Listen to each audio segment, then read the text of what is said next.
The top story this week is Tony Khan's big announcement, one that he was hyping for at least a week, promising major news that would reverberate throughout the entire wrestling world. And to that end, he wasn't lying. Although a lot of that will depend on what his plans are going forward.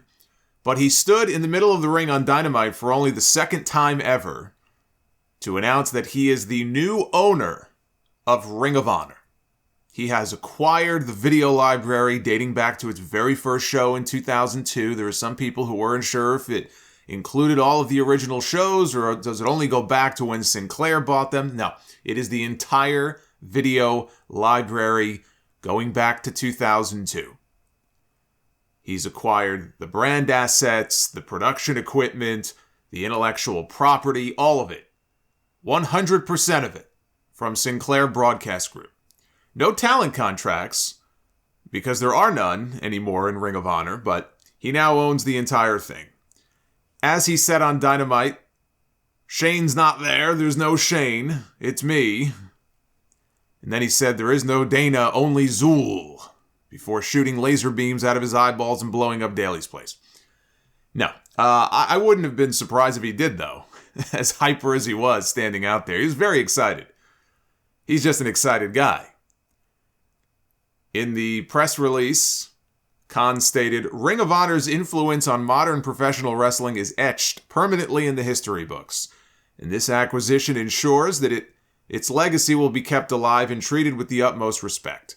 This deal adds thousands of hours of content to our rapidly growing library and creates new opportunities to expand our footprint on a national and global scale, while having the potential to produce new content under the ROH banner. Keyword there being potential. I will immediately begin exploring opportunities to make Ring of Honor's video library available to fans who will have the opportunity to witness the beginnings of the careers of some of AEW's biggest stars. And he's not lying. I mean, if you look up and down the AEW roster, it is filled with men who made their names in Ring of Honor, names like CM Punk, Bryan Danielson, Jay Lethal, Adam Cole, Red Dragon, the Young Bucks, Christopher Daniels, who was on TV this week, Colt Cabana, among others. Now, per PW Insider, the word making the rounds on Wednesday on the Ring of Honor side was that the deal was not yet completed as of Wednesday. That changed, though, late in the day with one person believing that it could have been as late as 6 p.m., 2 hours before the show, that the deal was officially closed. Which is basically what Tony Khan said, right? That the deal wasn't done until that day. They also confirmed that there was interest from WWE in purchasing Ring of Honor after they announced in November, I think it was, that the company was going to be going on hiatus. The two sides entered into discussions in December about a potential deal, and for whatever reason, those talks stalled without any deal being made. Now, this was not the first time that the two sides spoke about a buyout. 4 years ago, there were similar discussions about buying Ring of Honor and the tape library from the WWE side. That was something that was spearheaded by Paul Levesque. And it's like, first he took all of the Ring of Honor talent, right? Because NXT basically became what Ring of Honor used to be. So first, Triple H, he takes their talent, and then he tried to buy them out and bury them once and for all. But they didn't reach an agreement then, and per the Observer, Tony Khan swooped in this time with the better offer, and Sinclair just went with them. And the folks in WWE who Sinclair were speaking with, they didn't even know that they had lost out on the bidding until they saw Tony Khan go on TV and break the news that he bought it. And the belief is that if Levesque was still around, WWE almost certainly would have won, because he would have been the one to really want to push that deal through. But he's not. He's not around anymore. He may never be around again in an official capacity. He has no power. There were people in WWE said to be legitimately shocked, since they thought the announcement had to do with AEW coming to terms with HBO Max on a streaming deal, which is something that could still eventually happen, and I think it makes a lot of sense for it to happen. The signs, though, were all there, if you think about it. I mean, Tony Khan did Ring of Honor a huge favor late last year when Bandito tested positive for COVID and they needed a replacement to face Jonathan Gresham for the Ring of Honor title at Final Battle. Khan sent Jay Lethal back to Ring of Honor. I mean, Jay Lethal had just signed with AEW the month before. And I remember at the media scrum, I think it was at Full Gear, he was asked, are you going to be at Final Battle? It's, possibly the last Ring of Honor show. And Lethal was like, no, I'm not going to be there. And then a few weeks later, who's in the main event? Jay Lethal. Because Tony Khan was doing them a solid and said, all right, well, I'll give you Jay Lethal. So at least you have somebody, former champion that you can put in there with Gresham in the main event. And he allowed FTR on that show to shoot the angle with the Briscoes for a match that still hasn't happened. And I guess now we know why. The Briscoes haven't popped up on AEW television yet to further the angle. I would imagine Tony Khan had some sense that this might happen, some time ago. And now that it has, he could shoot an angle on Dynamite with the Briscoes attacking FTR and set up a match at the Super Card of Honor show, WrestleMania weekend, which as of last word is still a go. April 1st. That was supposed to be the big comeback event for Ring of Honor. That hasn't changed as of yet, and that doesn't mean Tony Khan can't change that. As close as we are, we're less than a month away. I don't think anything's going to change.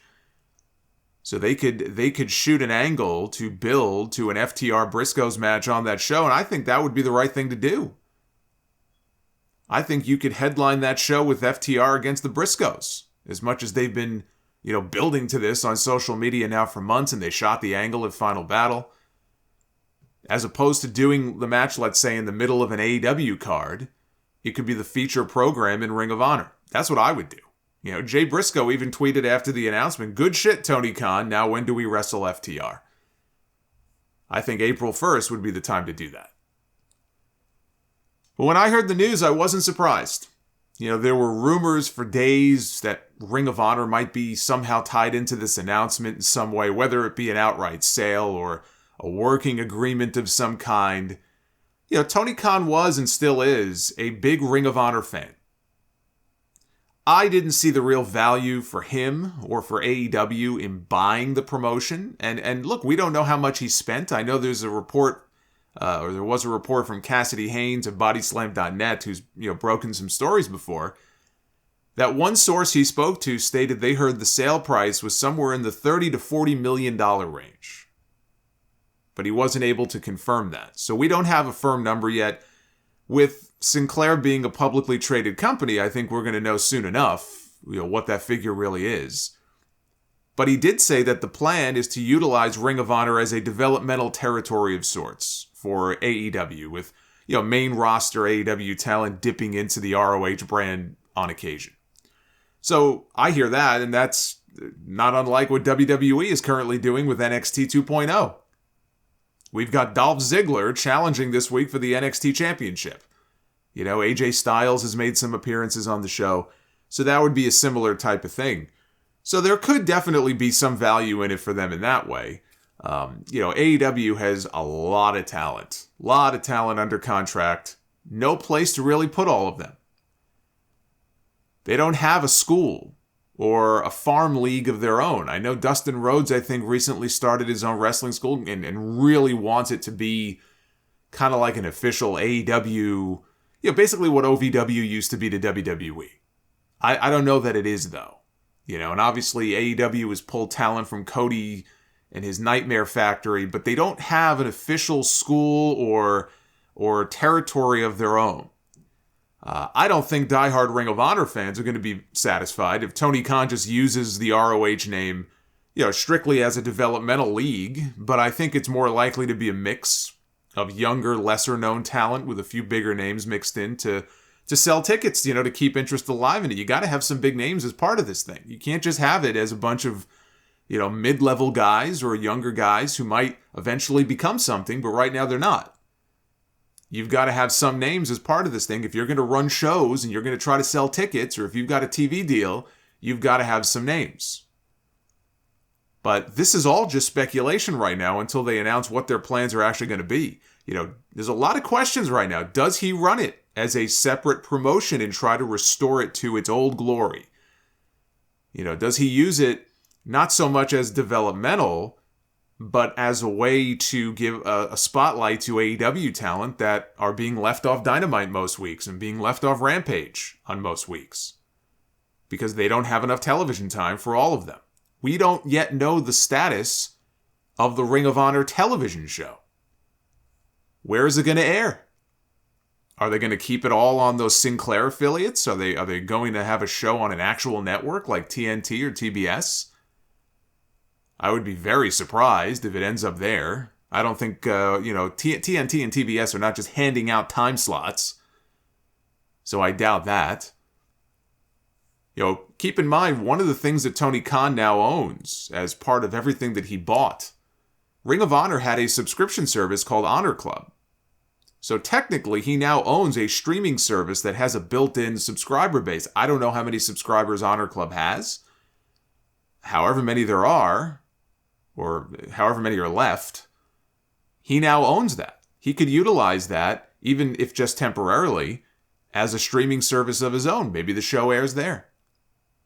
He said that in his statement there in the press release that he is actively trying to figure out ways to get the Ring of Honor library, get people access to it. That might be the easiest way, to throw stuff up on Honor Club if it's not already there. If they have a television show and it's airing only on that streaming service, that it's going to die a death. Because again, how many Honor Club subscribers do they even have? If he wants to make a splash with this thing, he's going to need TV. But there's still a ton of questions that have to be answered. But I think if you are a Ring of Honor fan, I think it's a bittersweet thing. Ring of Honor will always be second fiddle for Tony Khan to AEW. AEW is his baby. AEW is the bigger promotion. But him buying it means that Sinclair was looking to get rid of it, which seemed pretty obvious to me when they went dark a few months ago, that it didn't look good. It was looking pretty bleak for Ring of Honor. If they wanted to keep it, they would still own it. And I said at the time when the announcement was made about them going on hiatus, I said that is the end of Ring of Honor as we know it. That is the death of ROH as we knew it to exist. That was the death of the old Ring of Honor as it was for 20 years.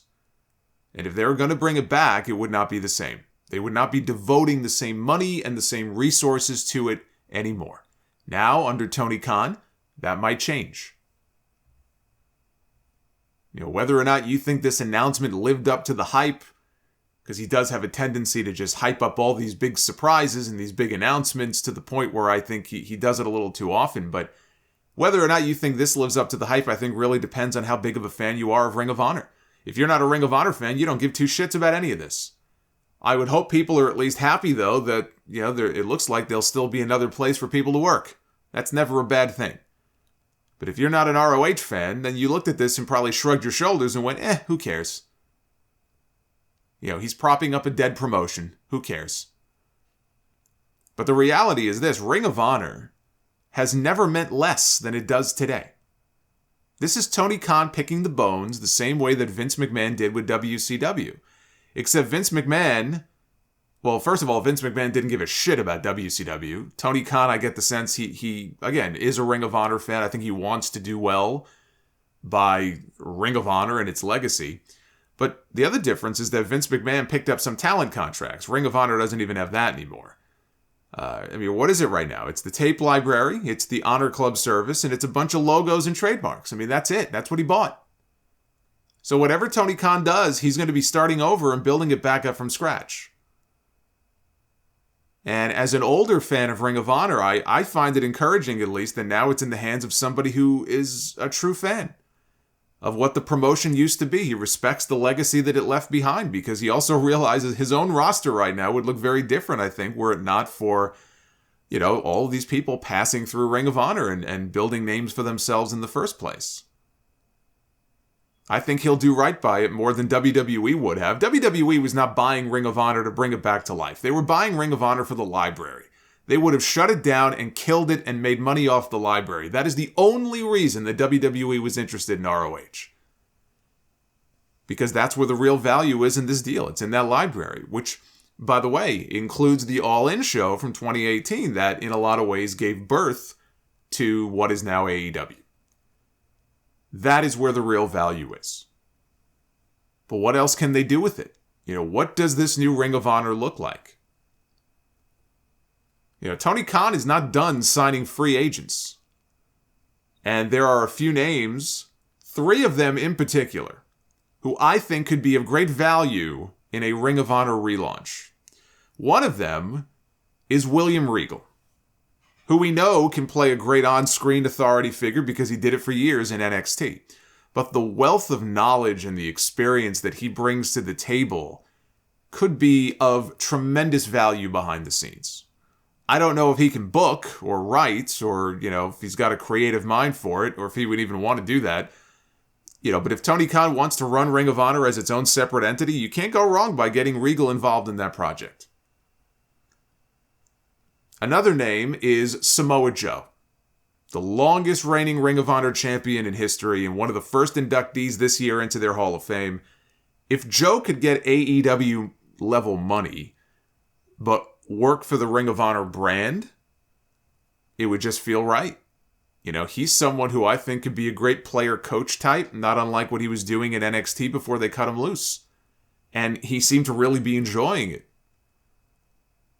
Maybe he could have a lead role on the brand because, again, they're going to need names to get people interested if they're going to run this thing as a separate entity. Joe would be that name, or a name. And I'll throw one more at you. And speaking of who could be the name, a man who just became a free agent in the last few weeks and who was a Ring of Honor guy before he was ever a WWE guy, Cesaro. Imagine Tony Khan signing Cesaro to be one of his top stars as part of a Ring of Honor relaunch. It's such a crowded field right now on AEW television that I think if he just went there, he would get lost in the shuffle. But in Ring of Honor, he would be a main event guy. He could be the champion. He could be the flag bearer in that company. And he's coming off 10 years on WWE television, so people know who he is. I even floated a wild idea on the stream on Wednesday night. What if he brought back Gabe Sapolsky to book Ring of Honor? You talk about coming full circle. Tony Khan is spread thin enough as it is. He's going to need some help running this thing. Gabe, he left NXT a few months ago. What a story that would be. Now that Tony owns Ring of Honor and AEW, and he's got working relationships with New Japan and with Impact, there's the potential for an interpromotional supercard, maybe once a year. So, there's a lot of things you could do with this. All the people that are floating the idea of maybe a Ring of Honor invasion angle on AEW television, that is a terrible, terrible idea. That is a horrible idea. Ring of Honor doesn't have any talent for an invasion right now. Now, if they build it back up, maybe in a year, maybe in 18 months. I think these invasion angles are so fucking played out anyway, but you give it a year, you give it 18 months of building this thing back up, then I think you could do something like that. It would have more of an impact. Or even if you just wanted to do an AEW versus Ring of Honor Super Show, once a year. But you don't do an invasion angle with a dead promotion that has no talent currently under contract. Come on, use your head. Use your head, people. But suddenly there's a reason to be excited if you are a fan of Ring of Honor. And that was not the case a few months ago when they were forced to go dark and the Grim Reaper was knocking on their door.